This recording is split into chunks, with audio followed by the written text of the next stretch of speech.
அனைத்து இந்திய அண்ணா திராவிட முன்னேற்றக் கழகம் புரட்சித் தலைவர் எம்ஜிஆர் அவர்களுடைய கட்சியினுடைய ஆட்சியினுடைய கொள்கை கோட்பாடுகளின்படியும் இதே தெய்வம் புரட்சித் தலைவி அம்மா அவர்களுடைய வழிகாட்டுதல் அவருடைய கொள்கை கோட்பாடுகளின் அடிப்படையிலும் தான் அனைத்து இந்திய அண்ணா திராவிட முன்னேற்றக் கழகம் இன்றல்ல என்றைக்கும் அதே வழியில் அதே தடத்தில் நடைபெறும். இடைத்தேர்தல் குறித்து ஒரு கருத்து கணிப்பு ஒன்று வெளியாயிருக்கு. இடைத்தேர்தல் குறித்து ஒரு கருத்து கணிப்பு ஒன்று வெளியாகிருக்குது. அது சம்பந்தமாக அவங்களுடைய அதாவது கருத்து கணிப்பு என்று சொல்வதை விட கருத்து திணிப்பு என்று சொல்வதுதான் சரியாக இருக்கும். அதுக்கு உதாரணமே நான் தான். கடந்த சட்டமன்ற பொதுத் தேர்தலின் போது தந்தி டிவியில் ஒரு மிகப்பெரிய கருத்து கணிப்பு வெளியிடப்பட்டது. நானும் ஆவலோடு பார்க்க அமர்ந்திருந்தேன். அப்படி கருத்து கணிப்பு சொல்லுகிற பொழுது சொல்லப்பட்ட முதல் செய்தி என்ன என்று கேட்டால், தமிழ்நாட்டில் ஒரே ஒரு இடத்தில் பிஜேபி வெற்றி பெறும், அது வேதாரண்யம் என்று சொன்னார்கள். இது நடந்தது. ஆனால் நான் 23,000க்கும் அதிகமான வாக்குகளில் அனைத்து இந்திய அண்ணா திராவிட முன்னேற்ற கழகம் அங்கு வெற்றி பெற்றது. இதுக்கு பேர் கருத்து கணிப்பா கருத்து திணிப்பா? அதனால் இது விவாதத்திற்கு அப்பாற்பட்ட ஒன்று. அனைத்து இந்திய அண்ணா திராவிட முன்னேற்ற கழகம் இப்போது நடைபெறுகிற இடைத்தேர்தல் இரண்டிலும் மாபெரும் வெற்றியை பெறும். சார், சசிகலா வந்தால் நாங்கள் ஏற்றுக்கொள்வோம் என்று அமைச்சர் ராஜேந்திர பாலாஜி கூறியிருக்கிறாரு.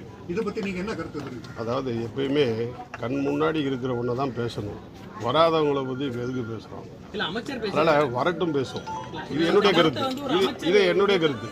சார், தமிழ்நாட்டில் கைத்தறி துணைகள் கைத்தறி துறைகள் ரொம்ப நலிவடைந்து வருகிறது. நாளுக்கு நாள் நம்ம தொழில் மோசம் நடந்து தொழிலாளர்கள் பாதிக்கப்பட்டுறாங்க. இதை பாதுகாக்கிறதுக்கு என்ன நடவடிக்கை எடுக்கிறீங்க? நீங்கள் சொல்கிறது 100% உண்மை.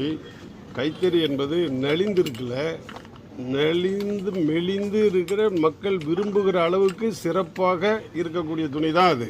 முரட்டு துணி இல்லை, அதான் மெல்லினமான துணி தான் கைத்தறி துணி. அது மக்களுடைய வரவேற்புக்குரியது. நலிவுகளை நல்லா சிறப்பாக தேக்கம் என்கிற பேச்சுக்கே வேலை இல்லை. கோஆப்டெக்ஸ் மூலமாகவும் கைத்தறி இன்றைக்கு விற்பனை செய்து கொள்ளப்பட்டிருக்கிறது.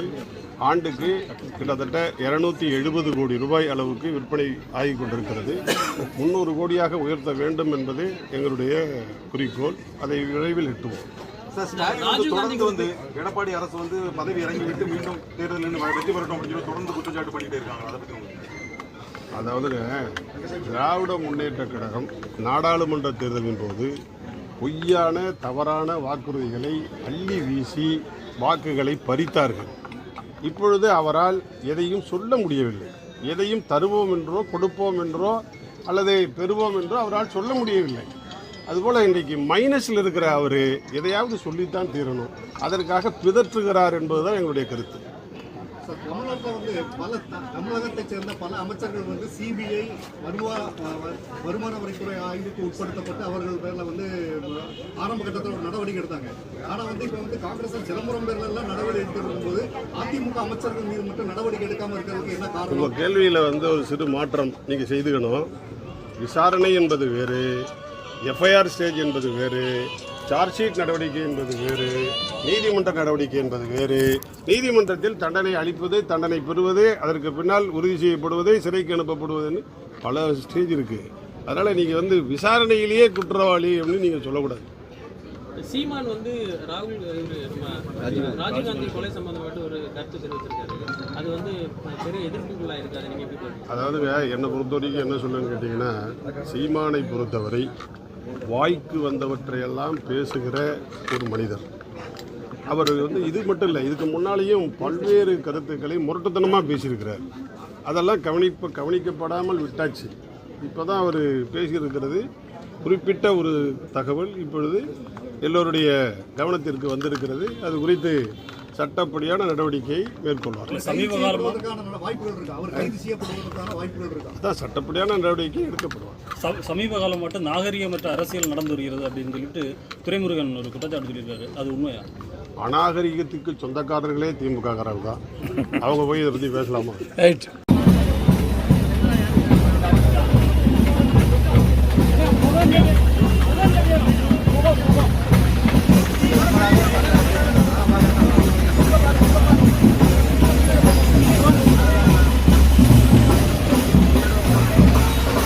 அண்ணா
ஸ்டேடியம் எங்க 2 பேரும் பார்க்க முடியும்.